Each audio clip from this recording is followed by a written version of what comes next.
சிறையில் இருக்கும் சிறைவாசிகளிடமிருந்து வரும் உத்தரவின் பெயரிலேயே புதுச்சேரியில் குற்ற சம்பவங்கள் நடைபெறுவதாக எதிர்க்கட்சித் தலைவர் சிவா குற்றம் சாட்டியுள்ளார். புதுச்சேரி அடுத்த வெளியனூரில் செய்தியாளர்களை சந்தித்த அவர், சிறையில் இருக்கும் சிறைவாசிகள் மூலம் வரும் உத்தரவின் அடிப்படையில் தொழிலதிபர்கள் மிரட்டப்படுகிறார்கள் என்று தெரிவித்தார்.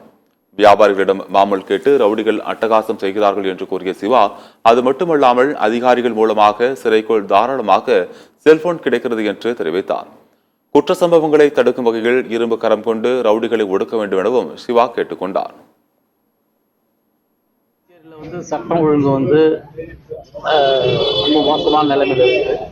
குறிப்பா ஜெயில இருந்து பண்ணக்கூடிய ஆப்ரேஷன் அதிகமா இருக்கு.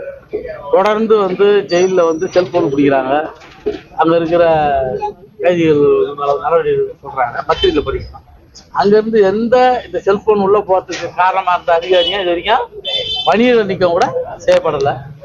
மோசமான நல்ல ஒரு இரும்பு கரம் அடக்கினா மட்டும்தான் இதெல்லாம் மாறும்.